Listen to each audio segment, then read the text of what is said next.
Hello students, आप कैसे हो? होप आपकी पढ़ाई बहुत अच्छी चल रही होगी। और मैं अभी कुछ वक्त पहले क्लास 10 की मैथ्स की सीरीज लेके आया था। तो मैंने सोचा क्यों बाकी क्लासेस की क्यों ना लाई जाए। तो ठीक है, मैं यहाँ पर लेके आया हूँ नेक्स्ट सीरीज अपनी क्लास 8 सॉल्विंग मैथ्स। ठीक है, पूरी का पूरा मैं यहाँ पर आपको मैथ्स पढ़ाने वाला हूँ। कौन सी क्लास का? 8 क्लास का। अगर आप क्लास 8 से हैं तो प्लीज ये पूरी सीरीज को देखो, समझो। पूरी पूरी मैं मैथ सॉल्व कराऊंगा। ट्रस्ट मी, आपको ये पूरी सीरीज देखने के बाद आपको किसी भी कोचिंग या ट्यूशन की जरूरत नहीं पड़ने वाली है। जितना भी आपके एग्जाम में आने वाला है, चाहे आप सीबीएसई बोर्ड से हो या फिर हो आईसीआईसी बोर्ड से या फिर हो स्टेट बोर्ड से, आपको ये सीरीज बहुत बेनिफिट होने वाली है। क्योंकि अभी most of the state boards में भी हमारी एनसीईआरटी बुक्स को अप्लाई करना शुरू कर दिया गया है। तो बेसिकली जो हमारा है कॉन्सेप्ट है, तो इसलिए हम इसको कि across nation same education platform हो, यानी कि सेम एजुकेशन का लेवल हो। स्टेट बुक्स में क्या होता था कि कुछ बुक्स ऐसी होती थी जिसमें कम थोड़ा शेयरिंग की जाती थी, किसी में ज्यादा कर दी जाती थी। तो जो एक 8 क्लास के बच्चे का नॉलेज होना चाहिए अक्रॉस द इंडिया, वो सेम नहीं हो पाता। इसलिए कॉमन आजकल सारे स्टेट्स ने कॉमन बुक यानी कि एनसीईआरटी बुक को अडॉप्ट करना चालू कर दिया है। और 80 to 90% ऑफ द स्टेट्स में इंडिया के ये बुक अडॉप्ट हो चुकी है। तो हम सिर्फ अपना फोकस रखेंगे एनसीईआरटी बुक पे। अच्छा, अब मैं एक चीज और बताता हूँ। आपके स्कूल वाले टीचर्स, हो सकता है आपके स्कूल साथ वाले दोस्त अभी थोड़ा नया नया पढ़ने का ज्यादा जोश आता है उनको, और वो कहते हैं कि मैं ये वाली बुक भी पढ़ूंगा, मैं वाली बुक भी पढ़ूंगा। ट्रस्ट मी गाइस, अभी फिलहाल आपको इतना सब कुछ पढ़ने की जरूरत नहीं है। अगर आप सिर्फ एनसीईआरटी को ही बहुत अच्छे से थोरोली स्टडी करते हैं तो यही मोर देन इनफ होता है। मैथ्स टू मैथ्स अगर आपको बहुत ही ज्यादा इंटरेस्टिंग लगता हो सॉल्व करना, तो आप आरडी शर्मा उठा लो, आपको इससे ज्यादा जाने की जरूरत नहीं है। ठीक है, जिस प्रकार से कम नॉलेज भी हमारी सेहत के लिए और हमारे लिए हानिकारक होता है, उस हिसाब से ज्यादा नॉलेज भी कम उम्र में हानिकारक होता है। ठीक है, तो सिर्फ मैं कहना चाहता हूं कि सिर्फ आप एनसीईआरटी पे स्टक रहो, आपको बहुत अच्छे नंबर आएंगे। वेल एंड गुड, सब कुछ अच्छा होगा। ठीक है, अब आईसीआईसी बोर्ड का अगर कोई अलग से स्पेशल बुक चलती है तो भी स्टिल पैटर्न और सिलेबस तो सेम होने ही वाला है।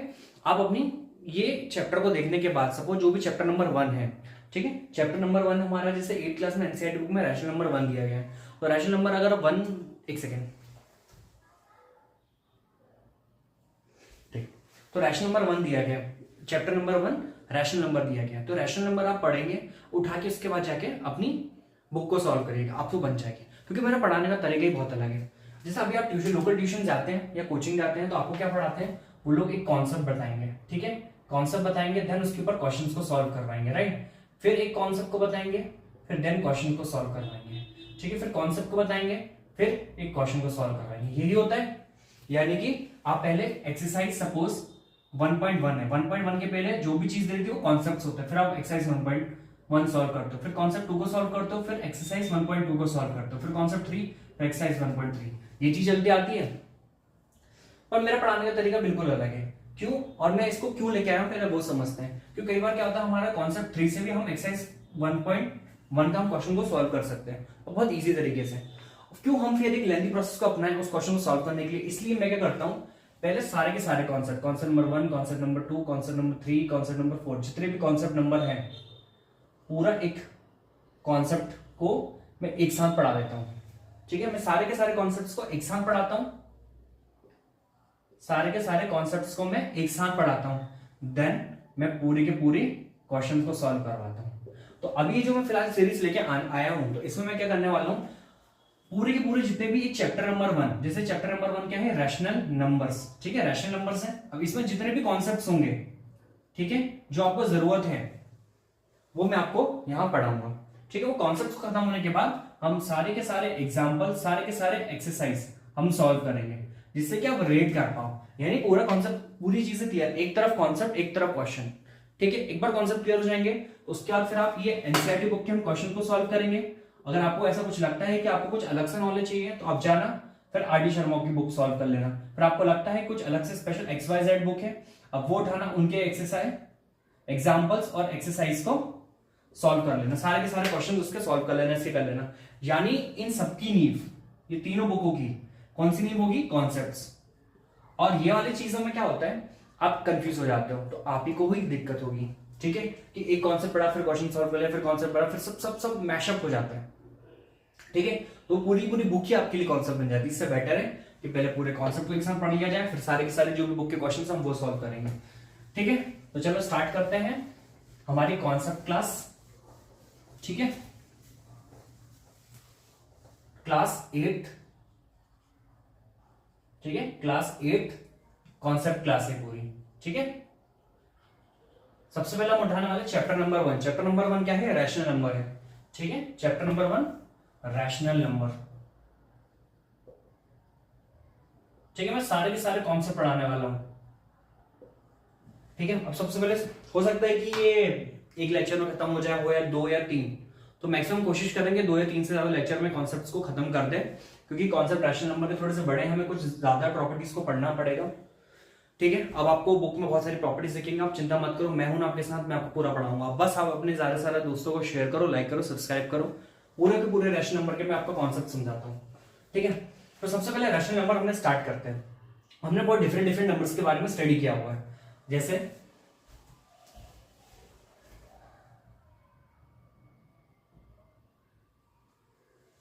ठीक है, हमने बहुत सारे डिफरेंट डिफरेंट नंबर्स के बारे में स्टडी किया हुआ है। जैसे अगर हम बात करें तो सबसे पहले आते हैं हमारे नेचुरल नंबर। ये पढ़ा है आपने? बिल्कुल हाँ, पढ़ा होगा आपने, ठीक है। अब आपने पढ़े होंगे कौन से? Natural number. नेचुरल नंबर कौन से नंबर होते हैं? गैस करो, ठीक है। नेचुरल नंबर वो नंबर होते हैं 1 से लेके 1 2 3 4 अप टू इंफिनिटी तक जाते हैं, ठीक है, इंफिनिटी तक। सारे के सारे नंबर कौन से नंबर होते हैं? रैशनल नंबर होते हैं। ये सारे के सारे नंबर नेचुरल नंबर होते हैं, ठीक है। अच्छा एक चीज और, ठीक है, जब मैं सारे के सारे कॉन्सेप्ट्स को खत्म करवा दूंगा ना, जब मैं आपको क्वेश्चन को सॉल्व करवाऊंगा, मैं आपको टाइम दूंगा कि आप इस क्वेश्चन को है ना पहले वीडियो पॉज करो, अपने हिसाब से सॉल्व करने की कोशिश करो, ठीक है। आप अपना मेथड देखो, अगर आपसे बन गया तो वेल एंड गुड, नहीं बनता है तो फिर आप भी मेथड को देखो, और अगर आपसे बन गया तभी भी मेथड देखो। हो सकता है कि आपसे बेटर मैंने कुछ बताया हो, और हो सकता है कि आपने कुछ मेरे से बेटर किया हो, ठीक है, तो भी देखना। मैं आपको हर क्वेश्चन से पहले बोलूंगा ट्राई करो, ठीक है। तो सबसे पहले हम पढ़ रहे थे नेचुरल नंबर। नेचुरल नंबर क्या होते हैं? ऐसे नंबर जो 1 2 3 4 से इंफिनिटी तक होते हैं। फिर आपने साथ ही साथ होल नंबर भी पढ़े होंगे, ठीक है। होल नंबर, होल नंबर कौन से नंबर होते हैं? जो 0 1 2 3 4 अप टू इंफिनिटी तक जाते हैं।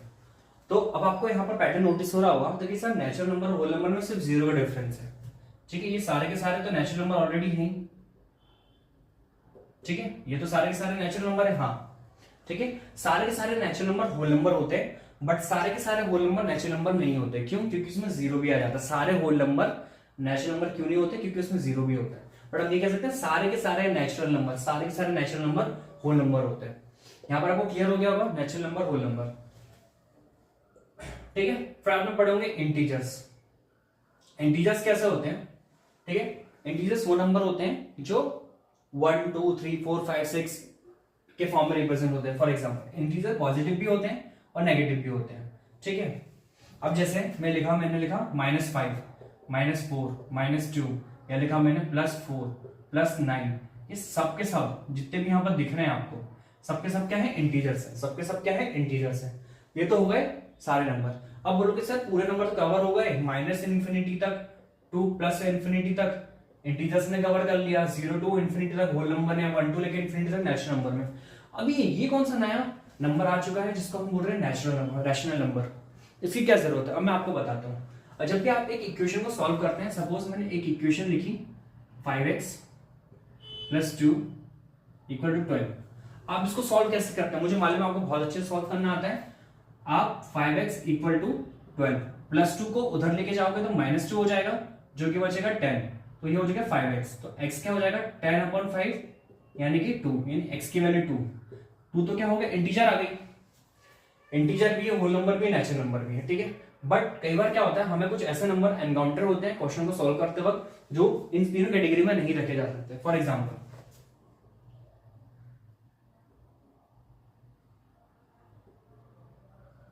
ठीक है, ये अगर हम इसको सॉल्व करेंगे, +2 उधर जाएगा तो क्या हो जाएगा? -2। तो 5x = कितना हो गया? 7। x = 7 इधर इंटू में है तो उधर आएगा डिवाइड, ठीक है। तो 7/5। अब 7/5 को अगर हम डिवाइड करने जाएंगे, 5 1 5, 2 रिमाइंडर, मतलब ये नंबर एक सिंगल नंबर डिजिट में रिप्रेजेंट नहीं हो सकते। ये जाएंगे भी तो पॉइंट में जाएंगे। अगर आप देखेंगे तो यहाँ 0 लगेगा, 4 * 20 और फिर आएगा, ठीक। अब आपको ये पॉइंट में अभी फिलहाल जाने की जरूरत नहीं है डेसिमल में, बस आप इतना समझ लीजिए कि उसको सिंगल नंबर के फॉर्म में रिप्रेजेंट नहीं किया जा सकता। तो ऐसे वक्त में नए नंबर का आविष्कार हुआ जिसको बोला गया रैशनल नंबर। जिसको क्या बोला गया? रैशनल नंबर बोला गया। ठीक है, अब पढ़ते हैं रैशनल नंबर। अब आपको ये तो समझ में गया रैशनल नंबर क्यों जरूरत थी। ठीक है, अब होते क्या है रैशनल नंबर? ऐसा कोई भी नंबर जो p अपॉन क्यू के फॉर्म में रिप्रेजेंट हो जाए और यहाँ पर q की वैल्यू कभी भी जीरो नहीं होनी चाहिए। जैसे कि अभी आपने एक लाइव एग्जांपल देखा 7/5। ठीक है, जहां पर p की वैल्यू कितनी थी 7, q की वैल्यू कितनी 5 और यहाँ पर क्या कंडीशन दी गई है कि q की वैल्यू जीरो नहीं होनी चाहिए। यहाँ पर q की वैल्यू जीरो है नहीं, यहाँ पर 5, तो 7/5। ठीक है, ये ऐसे नंबर को बोलते हैं रैशनल नंबर। अब रैशनल के बाद भी एक और नंबर आता है इर्रेशनल। ठीक है, वो हम बाद में पढ़ेंगे, अभी फिलहाल आपको पढ़ने की जरूरत नहीं है। ठीक है, जो नंबर सिंपल से एक सिंगल नंबर में के फॉर्म में रिप्रेजेंट ना हो पाए, ठीक है, तो उन ऐसे नंबर को रिप्रेजेंट करने के लिए हमें रैशनल नंबर की जरूरत पड़ती है। अब आपसे कोई पूछता है कि रैशनल नंबर होते कौन से, आप क्या बोलोगे? What is a rational number? Are number which can be represent in a form of p upon q where q should not be equal to 0 is called rational number. मैं इस definition को लिख देता हूं ताकि आपको क्लियरिटी रहे। अगर आपको नोट डाउन करना हो तो नोट डाउन करो, वीडियो को पॉज करो और लिखो। ठीक है, चलो होप आपने लिख लिया होगा। तो मैं आपको डेफिनेशन लिख के दे दे रहा हूं ताकि अगर आपके एग्जाम में कोई पूछता है व्हाट इज रैशनल नंबर तो आप लिख सके। ठीक है, तो रैशनल नंबर, ठीक है, any number which can be represented in form of p upon q where q should not be equal to 0 is called rational number। ठीक है, तो आपको समझ में आ गया डेफिनेशन है, आप नोट डाउन कर लेना। Any number which can be represented in form of p upon q where q is not equal to 0 is called rational number. ये तो होगा रैशनल नंबर। ठीक है, अब आपको समझ में आ गया रैशनल नंबर क्या होते हैं, होल नंबर क्या होते हैं, नेचुरल नंबर क्या होते हैं। अब हमने अलग अलग नंबर्स के बारे में पढ़ा, होल नंबर के बारे में, नेचुरल नंबर के बारे में, इंटीजर्स के बारे में पढ़ाया। ठीक है, अब रैशनल नंबर भी आ गया। अब हम पढ़ेंगे इनकी डिफरेंट डिफरेंट प्रॉपर्टीज। बहुत सारी प्रॉपर्टी होती है, क्लोजर प्रॉपर्टी होती है, एडिटिव प्रॉपर्टी होती है। ठीक है, और उसके बाद क्यूमुलेटिव प्रॉपर्टी, तो डिफरेंट डिफरेंट प्रॉपर्टीज होती है। तो हम अब आगे हम पढ़ने वाले हैं different properties of different number. क्या पढ़ने वाले हैं? Different properties of different number. ठीक है, प्रॉपर्टीज।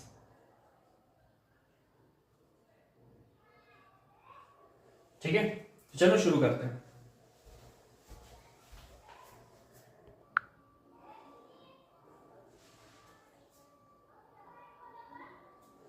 ठीक है, तो सबसे पहली प्रॉपर्टी जो हम पढ़ने वाले हैं वो है क्लोजर प्रॉपर्टी। ठीक है, कौन सी प्रॉपर्टी? Closure property. ठीक है, तो क्लोजर प्रॉपर्टी के अंदर डिफरेंट डिफरेंट ऑपरेशन होंगे, एडिशन, सब्ट्रैक्शन, मल्टीप्लिकेशन, डिवीजन। और होल नंबर पे क्लोजर प्रॉपर्टी एडिशन में कैसे बिहेव करती है, होल नंबर सब्ट्रैक्शन के, मल्टीप्लिकेशन और डिवीजन में कैसे बिहेव करती है, वैसे इंटीजर रैशनल नंबर का भी पढ़ेंगे। सबसे पहले हम इस कॉलम की बात कर रहे हैं होल नंबर। ठीक है, होल नंबर है, एडिशन, क्लोजर प्रॉपर्टी। सबसे पहले हम समझते हैं क्लोजर प्रॉपर्टी होती क्या है। ठीक है, जब भी आपको एक ऑपरेशन को परफॉर्म कर रहे हैं, समझना, जब भी आप कोई एक ऑपरेशन को परफॉर्म कर रहे हैं, एक ऑपरेशन को परफॉर्म करने के लिए हमेशा दो नंबर की जरूरत पड़ती है। एक, जैसे कि अभी पहला ऑपरेशन हम एडिशन ही ले रहे हैं, तो एडिशन करने के लिए हमेशा दो नंबर की जरूरत पड़ेगी, राइट। तो दोनों के दोनों नंबर वो अगर होल नंबर है, जो हम नंबर ले रहे हैं होल नंबर है, सपोज एक होल नंबर लिया मैंने 2, फिर एक होल नंबर लिया मैंने 5, दोनों के दोनों होल नंबर है और इसमें ऑपरेशन कौन सा हो रहा है? एडिशन का। ठीक है, और इसका रिजल्ट कितना आ रहा है? 7। ठीक है, ये भी होल नंबर, ये भी होल नंबर, ये भी होल नंबर है और ये जो रिजल्ट आया वो भी होल नंबर, राइट। तो एडिशन वाले ऑपरेशन में अगर दोनों होल नंबर है और रिजल्ट भी होल नंबर होता है तो इसको बोलते हैं क्लोजर प्रॉपर्टी, यानी होल नंबर एडिशन वाले ऑपरेशन पे क्लोजर प्रॉपर्टी को बिहेव करता है, तो इसलिए यहां पर आएगा यस। आगे समझ में? ठीक है, अब सब्ट्रैक्शन पे जाते हैं। अब सब्ट्रैक्शन पे अगर हम जाते हैं तो होल नंबर हमारे कहां से कहां तक होते हैं? 0 to infinity होते हैं। ठीक है, अगर हम एक होल नंबर ले लेते हैं सपोज 5, माइनस में कोई भी एक होल नंबर ले लो, अगर हम कोई छोटा लेते हैं तो ऑब्वियस बात है, जैसे कि 5 - 2 लिया तो हमें होल नंबर मिल गया, ये भी होल नंबर, ये भी होल नंबर, ये भी होल नंबर। -2 लिया क्योंकि हम सब्ट्रैक्शन के ऑपरेशन पे बात कर रहे हैं। ठीक है, ये भी होल नंबर, ये भी होल नंबर मिल है, ठीक है। बट क्या हमेशा ये एप्लीकेबल होगा? नहीं। अगर मैं 5 - 7 कर दूं तो मुझे मिलेगा आंसर -2। ये तो होल नंबर था मेरा, ये तो होल नंबर था, पर ये होल नंबर नहीं रहा। तो यानी कि यहां पर क्लोजर प्रॉपर्टी अप्लाई नहीं हो पाई। क्यों? क्योंकि जो रिजल्ट है हमारा वो होल नंबर नहीं आया है, ठीक है। तो यानी यहां पर बिहेव क्लोजर प्रॉपर्टी अप्लाई नहीं होती है, किसमें?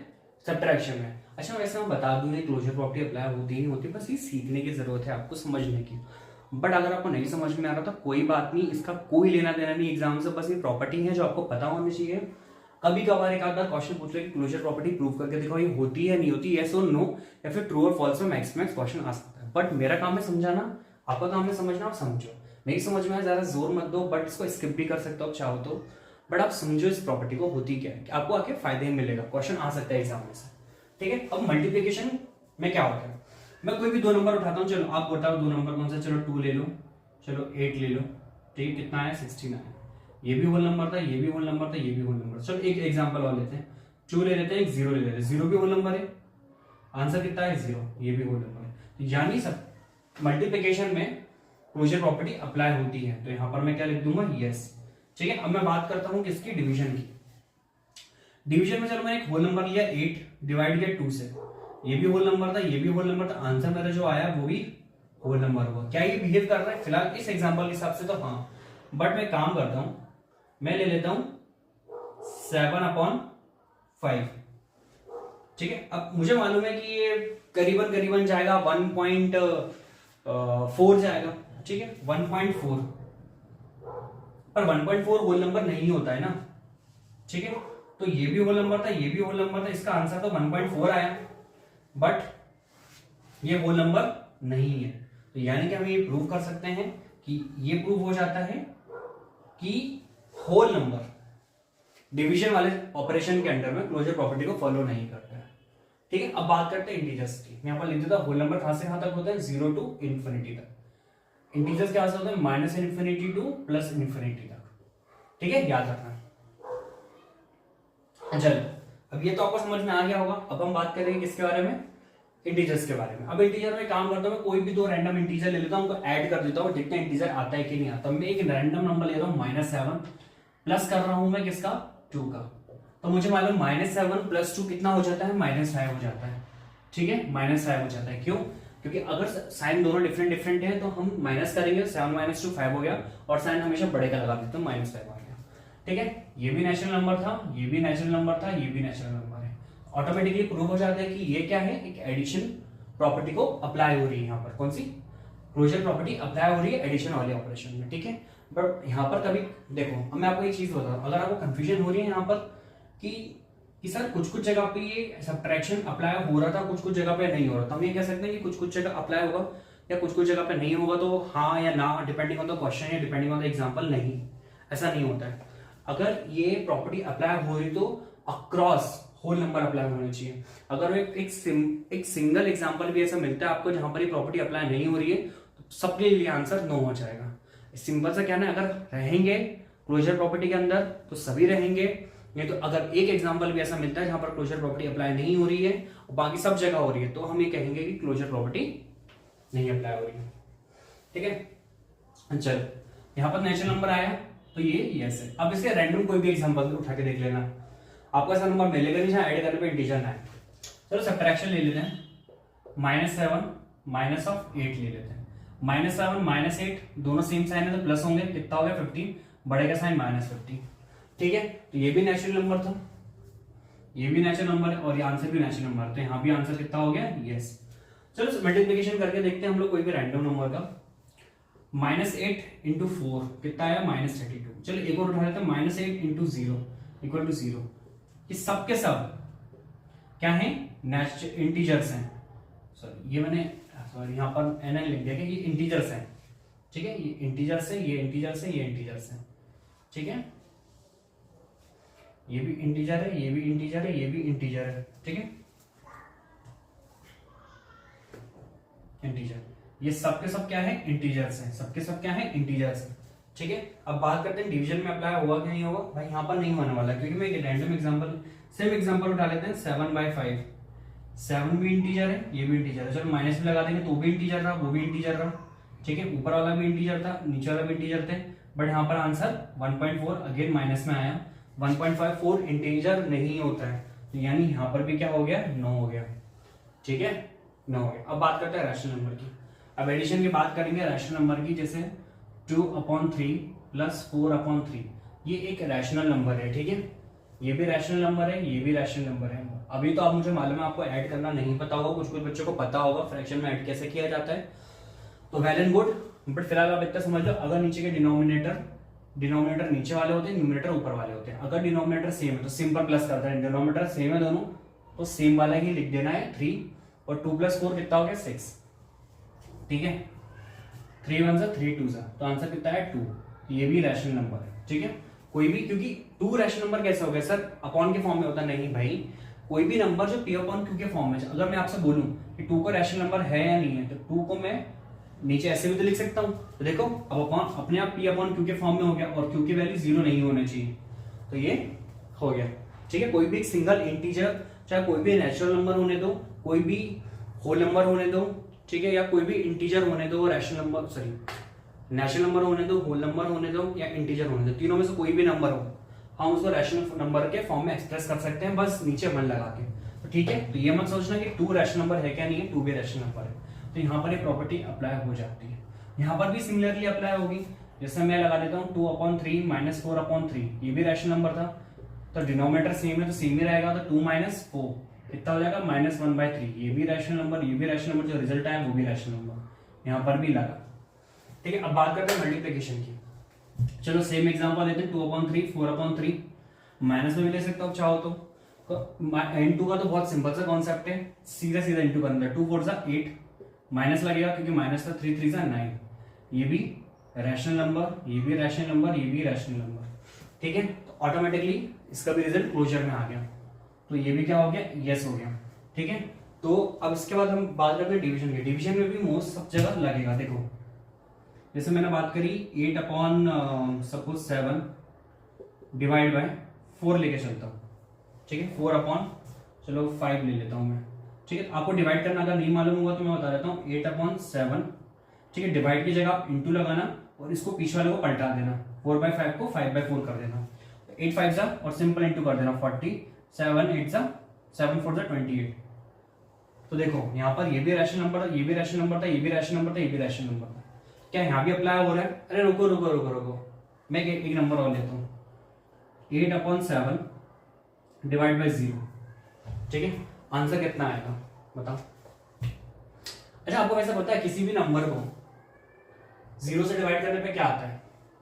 किसी भी नंबर को 0 से डिवाइड करने पे क्या आता है? कुछ बोलेंगे सर इन्फिनिटी आता है, कुछ बोलेंगे सर 0 ही होगा, नहीं भाई, नॉट डिफाइंड होता है इसका आंसर। क्या होता है? नॉट डिफाइंड, ठीक है, तो नॉट डिफाइंड। तो अगर मैं, क्योंकि 0 जो है वो, अच्छा मुझे बताओ 0 एक रैशनल नंबर होता है कि नहीं होता? चलो ये तो रैशनल नंबर की बात हो गई, ये तो है, 0 रैशनल नंबर होता है कि नहीं होता? बिल्कुल होता है सर, 0 रैशनल नंबर होता है। और वो कैसे होता है? देखो 0/1 0 ही होता है, मतलब क्या बोल रहा है, P/Q के फॉर्म में रिप्रेजेंट भी कर दिया, Q की वैल्यू 0 नहीं होनी चाहिए, नहीं नीचे की वैल्यू 0 नहीं होनी चाहिए, ऊपर की चलेगी, और Q should not be equal to 0। ये 0 भी एक क्या है, रैशनल नंबर है, ठीक है। बट जब 0 से डिवाइड किया, ठीक है, 0 से डिवाइड किया तो 0/1 हुआ, तो 8/7 इंटू डिवाइड में पलट जाता है, तो 1/0 हो गया, यानी 8 1 8 7 0 0, तो 8/0 क्या हो गया? अभी मैंने बताया था नंबर के नीचे कभी भी 0 होगा तो नॉट डिफाइंड हो जाएगा, नॉट डिफाइंड यानी डिफाइंड नहीं हो पा रहा है, यानी कि यहाँ पर ये तो रैशनल नंबर था, ये भी रैशनल नंबर था, ये जो आया वो रैशनल नंबर नहीं आया, तो यानी कि यहाँ पर आपका क्लोजर प्रॉपर्टी फेल हो जाती है, यानी न हो जाती है। होप आपको ये पूरी की पूरी क्लोजर प्रॉपर्टी सारे डिफरेंट नंबर्स को समझ में आई होगी। अब अगर आप एनसीईआरटी बुक को उठा के देखोगे तो आपको ये बहुत कॉम्प्लेक्स लगेगा, मैंने बहुत सिंपल तरीके से चीज को समझा दी है।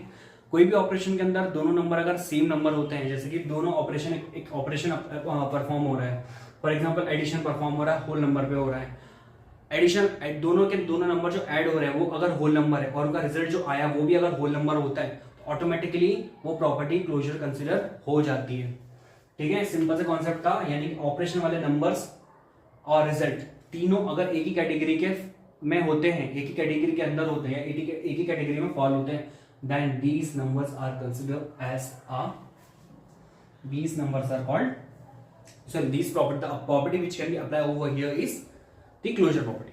होप आपको समझ में आया होगा. ठीक है, अब देखते हैं टाइम कितना हो गया हमारा. ठीक है, अभी इस लेक्चर को यहीं पर रोकते हैं हम लोग. अभी हमने क्या सीख लिया, क्लोजर प्रॉपर्टी सीख लिया और रैशनल नंबर सीख लिया. अब अगली प्रॉपर्टी जो हमारी है, क्लोजर प्रॉपर्टी के बाद जो आएगी हमारी प्रॉपर्टी, अब आएगी हमारी कम्यूटेटिव प्रॉपर्टी आएगी. ठीक है, तो चलो शुरू करते हैं. अब हमारी अगली प्रॉपर्टी कौन सी है, कम्यूटेटिव प्रॉपर्टी. ठीक है, पिछली प्रॉपर्टी हमने कौन सी सीखी थी, क्लोजर प्रॉपर्टी, यानी कि जिसके ऊपर ऑपरेशन हो रहा है वो भी सेम फैमिली का होना चाहिए और जो रिजल्ट आ रहा है वो भी सेम फैमिली का होना चाहिए. राइट, चलो अब आगे बढ़ते हैं. हम देखते हैं अब आगे क्या है, कम्यूटेटिव प्रॉपर्टी. ठीक है, कम्यूटेटिव प्रॉपर्टी में अभी हम देखेंगे. ठीक है, कम्यूटेटिव प्रॉपर्टी में क्या होता है, ये बहुत ही सिंपल सा है और ये बहुत इजीली रिलेट हो जाएगा.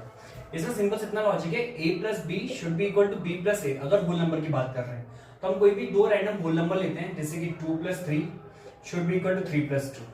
ऑब्वियस सी बात है 5 5 दोनों तरफ होगा. हम कोई एक दूसरा होल नंबर भी लेते हैं, -5 प्लस 2, इसको पलटा के लिखते हैं 2 -5. आंसर हमें यहाँ भी -3 आएगा, यहाँ भी -3 आएगा और यहाँ का भी जो आंसर था 5 और 5 रहेगा, यानी ये इसको फॉलो करता है. ठीक है, अब सब्ट्रैक्शन के ऊपर लेते हैं, जिसे मैं लिखता हूँ 5 - 2. अब इसको पलटा के लिखूंगा. ठीक है, 2 - 5, क्या ये चीज होगी, नहीं, नॉट इक्वल होगी. तो यानी ये चीज कम्यूटेटिव प्रॉपर्टी को सब्ट्रैक्शन ऑपरेशन होल नंबर में सपोर्ट नहीं करता है, यानी कि बस इसको पलटा देना है. अब मल्टीप्लिकेशन की बात करते हैं, जैसे सपोज 2 × 3 लिखता हूँ, बस ऑपरेशन को बीच में रखना, नंबर को अल्टी पल्टी कर देना है. ये हमेशा कितना होगा, 6 के बराबर ही होगा. अब मैं चलो कोई दूसरा नंबर ले लेता हूँ, -7 × 8. ठीक है, अब मैं यहाँ पर लिख लेता हूँ 8 × -7. आंसर दोनों का 56 ही होगा. तो यहाँ पर भी फॉलो होती है. अब बात करते हैं डिवाइड की. ठीक है, डिवाइड की अगर मैं बात कर रहा हूँ, अगर मैं लिख रहा हूँ 7, चलो ठीक है, सिंपल नंबर ले लेते हैं, सिंपल नंबर लेते हैं. ठीक है, हम यहाँ पर ले रहे हैं 4 / 2. ठीक है, 4 / 2. अब क्या ये, क्योंकि ये तो डिवाइड है, चलो इसको और थोड़ा सिंप्लीफाई करने के लिए, आपको समझाने के लिए ऐसा लिख सकता हूँ. ठीक है, हमारा ऑपरेशन है 4 / 2 शुड बी इक्वल टू 2 / 4. यह पॉसिबल है, नहीं है भाई, इसका आंसर 2 है, इसका आंसर 0.5 है. ऑब्वियसली नॉट इक्वल होगा ही नहीं, तो ये सपोर्ट नहीं करता है. बहुत ही सिंपल सा कॉन्सेप्ट है, बस आपको करना कुछ नहीं, ऑपरेशन वही रहने देना है, नंबर को बस पलट देना है. ठीक है, अब इंटीजर्स की बात करते हैं. इंटीजर के केस में भी जैसे -5 लेता हूं और ये 2 लेता हूं. ठीक है, सॉरी यहाँ पर माइनस नहीं ले सकते क्योंकि ये होल नंबर थे, सॉरी. ठीक है, अब यहाँ ये यहां पर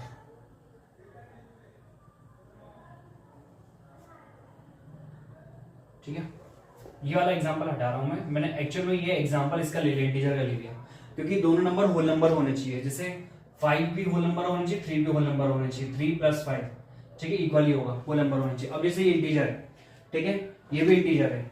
अब क्या मैं इसको ऐसे लिख सकता हूँ 2 - 5. ठीक है, आंसर यहाँ पर -3, यहाँ पर भी -3 आएगा, यानी कि ये भी फॉलो करता है.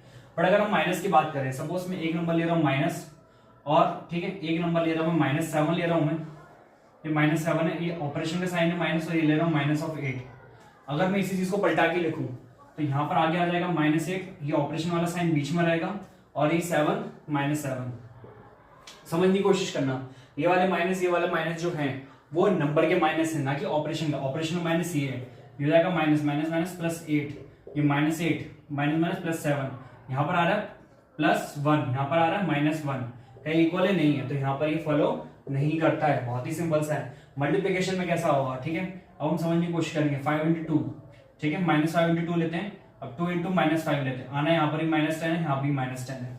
तो मल्टीप्लिकेशन से ये जो कम्यूटेटिव प्रॉपर्टी है ये बदलती नहीं है. किसके केस में, मल्टीप्लिकेशन के वाले केस में, यस. ठीक है, अब बात करेंगे डिवीजन. डिवीजन के केस में भी सेम आंसर आने वाला है. ठीक है, जैसे कि मैं ले लेता हूँ -4 / 2, यहाँ पर लेता हूँ -2 / 4, सॉरी -4. क्या इक्वल होगा, ऑब्वियस बात है नहीं होगा, इक्वल होगा, तो ये भी फॉलो नहीं करता है.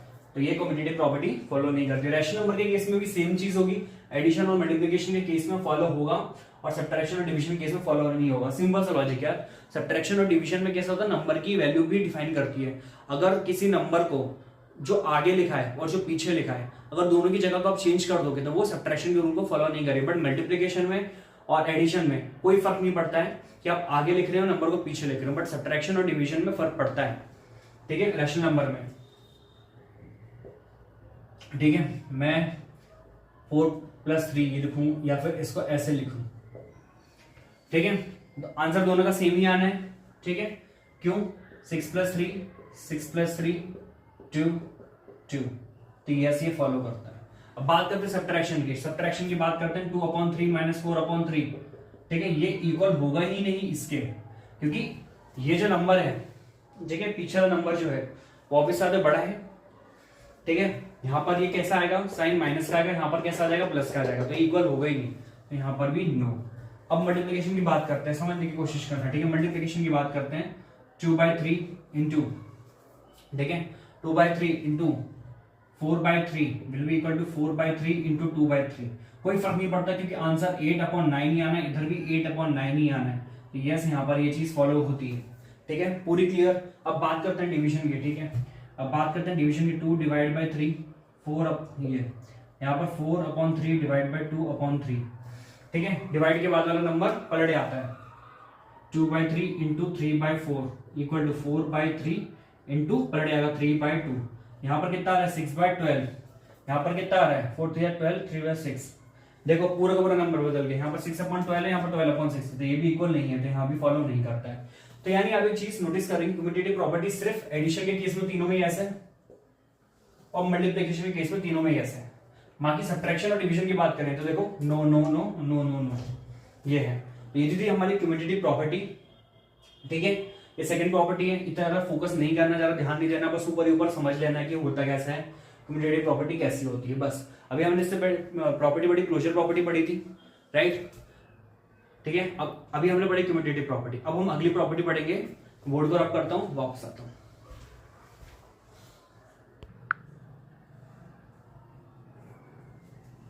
ठीक है, अब बात करते हैं एसोसिएटिव प्रॉपर्टी। एसोसिएटिव प्रॉपर्टी होती क्या है? एसोसिएटिव प्रॉपर्टी का सिंपल सा है, समझते हैं, चलो एक एग्जांपल के तौर पे समझते हैं, ठीक है। मैं यहां पर लिख रहा हूं 7 + 2 + 1, यहां पे लिख रहा हूं 7 + 2 + 1, बस फर्क कितना है, पहले मैं इन दोनों को ऐड करूंगा, यहां पर मैं इन दोनों को करूंगा, सिर्फ ब्रैकेट की पोजीशंस बदल देंगे हम लोग।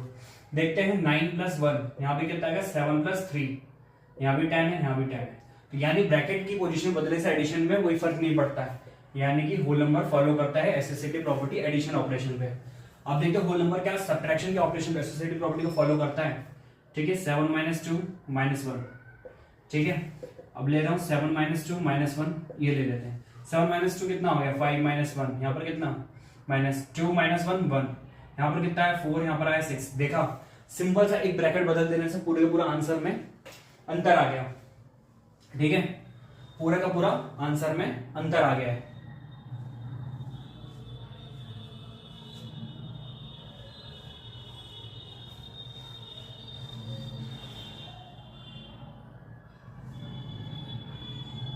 यहां पर मैंने क्या किया, 7 - 2 कितना हुआ, 5 -1 लिखा, 5 - 1 4, यहां पर क्या करा मैंने, 2 - 1 कितना होता है 1, 7 - 1 6, ठीक है।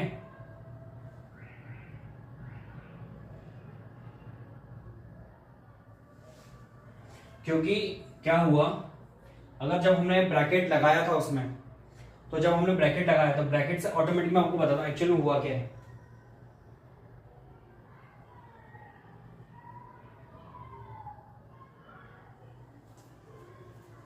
ठीक है, मैं बताता हूं ब्रैकेट से फर्क क्या पड़ा। यहां पर क्या होगा, इस नंबर के साइन प्लस मेंटेन रहा, इसका माइनस रहा, इसका माइनस रहा, जो कि इसके ओरिजिनल साइन थे। बट यहां पर आने के बाद क्या हुआ, जैसे हमने ब्रैकेट में रखा तो ब्रैकेट के अंदर 2 क्या हो गया, ऑटोमेटिकली पॉजिटिव हो गया, ये हो गया माइनस, तो ये प्लस माइनस यानी 2। यहां पर जब हमने, अगर हम इसको नॉर्मली वे में सॉल्व करते हैं 7 - 2 - 1, तो -2 - 1 ये -3 होता, क्योंकि 2 का भी साइन माइनस होता, ये भी साइन माइनस होता। बट यहाँ पर क्या हुआ, दोनों का साइन अलग हो गया सिर्फ ब्रैकेट के कारण, और इसके कारण से वैल्यू डिफर हो गई और इसलिए हमारा अलग अलग आ गया, यानी यहाँ पर आंसर आएगा नो। ठीक है, मल्टीप्लिकेशन केस में देखते हैं, ये तो बहुत ही सिंपल है, 7 इंटू 2 इंटू 1 करते हैं, 7 इंटू 2 इंटू 1 करते हैं, यहाँ पर ये, यहाँ पर ये, कोई फर्क नहीं पड़ेगा, 14 इंटू 1 होगा, ये भी होगा 7 इंटू 2, 14 इक्वल टू 40, देखा दोनों तरफ है, तो ये यस है। डिवीजन में देखते हैं, 7 divide by 2 divide by 1, 7 divide by 2 divide by 1, ठीक है, 7 डिवाइड बाई 2, चलो एक थोड़ा सिंपल नंबर ले लेते हैं, 8 ले लेते हैं, ठीक है, ये 8 कर देते हैं, 8 डिवाइड बाई 2 4, 4 डिवाइड बाई 1, यहाँ पर कितना आया 8, ये 2 डिवाइड बाई 1, 2 डिवाइड बाई 1 कितना होगा 2, ठीक है, अब 4 डिवाइड बाई 1 4, यहाँ पर कितना आया। अच्छा, इस बात को समझने की कोशिश करना, यहाँ पर ये वैल्यू प्रूव हो गई है, ठीक है, बट हर बार ये चीज प्रूव नहीं होगी, ठीक है, याद रखना। यहाँ पर 8 डिवाइड बाई 2 था तो 4 आ गया, 4 डिवाइड बाई 1 4 आ गया, यहाँ पर 2 डिवाइड बाई 1 2 आया, 8 डिवाइड बाई 2 4 आ गया। बट अब दूसरा एग्जांपल लेके चलते हैं हम लोग हर बार, ठीक है, जैसे लेके चलते हैं 9, ठीक है, 9 डिवाइड बाई 3, ठीक है, डिवाइड बाय, चलो और थोड़ा और सिंप्लीफाई करते हैं, 18 divide by 6 divide by 3, 18 divide by 6 divide by 3, 18 divide by 6 3, 3 divide by 3 1, ठीक है, 18, 6 डिवाइड बाय 3, 3 2 6, ठीक है, तो यहाँ पर आया 9, यहाँ पर देखो कितना अंतर आ गया वैल्यू में। लास्ट एग्जांपल हमारा प्रूव हो गया था, बट इसका मतलब ये नहीं कि सभी के सभी प्रूव हो जाए, ठीक है, सिंपल सा 8 डिवाइड बाय 6 कितना होता है, 6 3 से 18 होता है, 3 को 3 लिख दिया, 3 डिवाइड बाय 3 1 होता है, 6 डिवाइड बाय 3 कितना होगा, 3 2 6 होता है, 18 डिवाइड बाय 2 9 होगा, तो यहाँ पर 1 है, यहाँ पर 9 है, यानी वैल्यूज अलग अलग आई, तो यहाँ पर आंसर कितना आ गया 9 आ गया। होप आपको ये समझ में आया होगा। सेम इंटीजर के साथ भी फॉलो होता है, बस आप याद कर लो इस तरीके से, इंटीजर में भी यहाँ पर यस आएगा, यहाँ पर नो आएगा, यहाँ पर यस आएगा, यहाँ पर नो आएगा। रैशनल नंबर के साथ भी वही चीज है, यहाँ पर यस आएगा, यहाँ पर नो आएगा, यहाँ पर यस आएगा, यहाँ पर नो आएगा। बस आपको इतना ध्यान रखने की जरूरत है, इतने डीप में जाने की जरूरत नहीं है, बस आप इतना याद रखो किस जगह पे कौन सी प्रॉपर्टी फॉलो होती, कौन सी नहीं होती, बाकी इस तरीके से आप समझ सकते हो, ठीक है।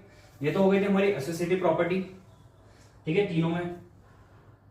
अब हम आगे पढ़ते हैं,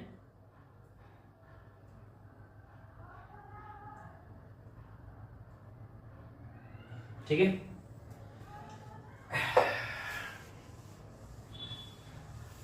होप आपको पूरा समझ में आया होगा। बाकी अगर नहीं आया, आपने सोचा ये पार्ट क्यों स्किप कर रहे सर, ये भी समझा देते हैं, सच में ट्रस्ट में गाइस इसका इतना इंपॉर्टेंस नहीं है, बस जैसे मैंने ये करके दिखाया है वैसे आपको वो करना है, ठीक है, कोई मुश्किल नहीं, बस आपको याद रखना है यस है कि नो है और कुछ भी नहीं है, ठीक है। बाकी इसका एक्चुअल एप्लीकेशन जो है ना, जब हम क्वेश्चन करेंगे तब आपको बहुत अच्छे समझ में आ जाएगा। और मैं आपको एक बात बताऊं, जब एक्चुअल में जब उसको आप अप्लाई कर रहे होगे ना, आपको तब ही नहीं चलेगा कि आप इसको अप्लाई कर रहे हो या प्रॉपर्टी को अप्लाई कर रहे हो, और देन मैं आपको उस वक्त बताऊंगा कि देखो यहाँ पर एसोसिएटिव प्रॉपर्टी अप्लाई हुई है, यहाँ पर डिस्ट्रीब्यूटिव प्रॉपर्टी अप्लाई हुई है, यहाँ पर क्लोजर प्रॉपर्टी अप्लाई हुई है, आपको पता भी नहीं चलेगा। आप सिंपल क्वेश्चन सॉल्व भी कर दोगे, आपको पता भी नहीं चलेगा मैंने प्रॉपर्टी कब लगा दी है।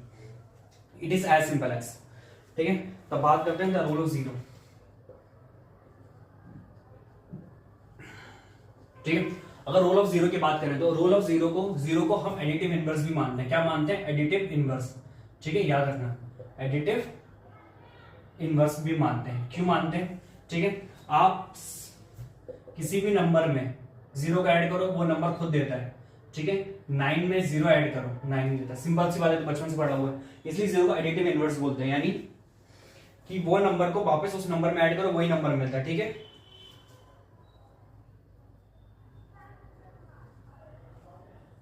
देखिए क्या है, एडिटिव, सॉरी इनवर्स दे देते हैं, आइडेंटिटी, ठीक है। ये क्या है? जीरो का है एडिटिव आइडेंटिटी। वैसे 1 को हम क्या बोलते हैं? मल्टीप्लिकेटिव आइडेंटिटी, मल्टीप्लिकेटिव आइडेंटिटी, ठीक है, मल्टीप्लिकेटिव आइडेंटिटी, ठीक है। ये हो गया। क्यों बोलते हैं? क्योंकि 7 में 1 का मल्टीप्लाई करोगे 7 आएगा, 8 में 1 का मल्टीप्लाई करोगे 8 ही आएगा, तो इसलिए इसको मल्टीप्लिकेटिव आइडेंटिटी बोलते हैं। आइडेंटिटी मतलब आइडेंटिटी मतलब आइडेंटिटी बोल दिया मैंने, सॉरी यार क्या चल रहा है। आइडेंटिटी मतलब कोई भी एक ऐसा नंबर जिसमें कोई ऑपरेशन परफॉर्म हो रहा है वापस वही नंबर मिल जाए, उसको आइडेंटिटी बोलते हैं। जीरो कैसा होगा? एडिटिव क्योंकि ऐड करने के बाद सेम नंबर मिल रहा है। वन क्या होगा? मल्टीप्लिकेटिव, क्यों? क्योंकि मल्टीप्लाई करने के बाद उसको सेम नंबर मिल रहा है, इसलिए मल्टीप्लिकेटिव आइडेंटिटी। ठीक है, ये तो हो गया हमारा मल्टीप्लिकेटिव आइडेंटिटी। और ठीक है, अब अभी तक हमने क्या पढ़ा? ठीक है, होल नंबर क्या होते हैं, नेचुरल नंबर क्या होते हैं, ठीक है, इंटीजर क्या होते हैं, रैशनल नंबर क्या होते हैं, हमने पढ़ी क्लोजर प्रॉपर्टी। ठीक है, फिर हमने पढ़ी कौन सी प्रॉपर्टी पढ़ी थी? Commutative property. ठीक है, फिर हमने पढ़ी थी कौन सी? Associative property.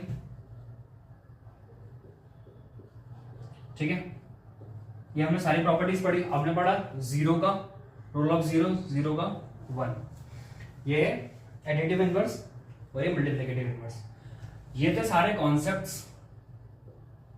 1 2 3 4 5 6 7 8 9। ये पूरे मैंने कॉन्सेप्ट्स को यहाँ पर स्टडी करवा दिया है। यानी कि जो रैशनल नंबर में जितने भी कॉन्सेप्ट यूज होने वाले हैं, चाहे आईसीएसई बुक को सॉल्व करेंगे, इसके बाद चाहे एनसीईआरटी बुक को सॉल्व करेंगे, या फिर आप आईडी शर्मा या किसी भी बुक को सॉल्व करेंगे, जो भी आपको अच्छी लगती है, आप इन कॉन्सेप्ट्स के दम पे सॉल्व कर सकते हैं। अब देखिए, अब आप बोलेंगे कॉन्सेप्ट तो सर समझ में आ गया जितना आपने समझा, बट क्वेश्चन बनेंगे क्या? देखो, अब क्या होगा, क्वेश्चन जब आप करने जाओगे तो आपको हो सकता है कुछ और मुश्किलें आए, तो बाकी जो चीज है जो छूटी हुई है या गैप्स हैं, वो क्वेश्चन करते वक्त ऑटोमेटिकली सीख जाओगे। तो इतना टेंशन लेने की जरूरत नहीं है। आपने इतने कॉन्सेप्ट पढ़ लिए ना, that is more than enough, trust me, that is more than enough. Again बोल रहा हूँ, मोर देन इनफ है।